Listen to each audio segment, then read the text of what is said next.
শুরু হয়েছে সিলেটের ৭০০ বছরের ঐতিহ্যবাহী হজরত শাহজালাল রহমাতুল্লাহ আলাইয়ের বার্ষিক ওরস। রোববার ১৮ই মে সকাল ১০টায় গিলাপ জ্বালানোর মধ্য দিয়ে শুরু হয়েছে শাহজালাল রহমাতুল্লাহ আলাইয়ের ৭০৬তম বার্ষিক ওরস অনুষ্ঠান। প্রতি বছর আরবি মাসের ১৯ ও ২০ জিলকদ ২ দিন ব্যাপী হজরত শাহজালালের ওরস অনুষ্ঠিত হয়ে থাকে। ওরস উপলক্ষে দেশের বিভিন্ন প্রান্ত থেকে হাজার হাজার ভক্ত আশেকান জড়ো হন শাহজালালের মাজারে। শুক্রবার রাত থেকেই ভক্তরা আসতে শুরু করেন।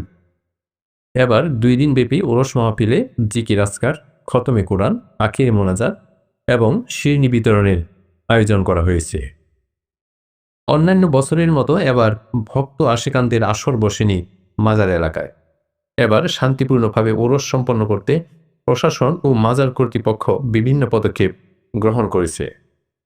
প্রশাসন শান্তিপূর্ণ সুশৃঙ্খলভাবে মাজারের পবিত্রতা রক্ষা করে ওরস সম্পন্ন করার লক্ষ্যে এরই মধ্যে সিলেটের সব দল মতের মানুষের সঙ্গে মত বিনিময় করেছেন। দেখা গেছে দেশের বিভিন্ন স্থান থেকে এসে ভিড় জমিয়েছেন মাজারের ভক্ত অনুরাগীরা। সকাল ১০টার দিকে মাজার কর্তৃপক্ষের গিলাপ জড়ানোর মধ্য দিয়ে শুরু হয় ওরসের আনুষ্ঠানিকতা।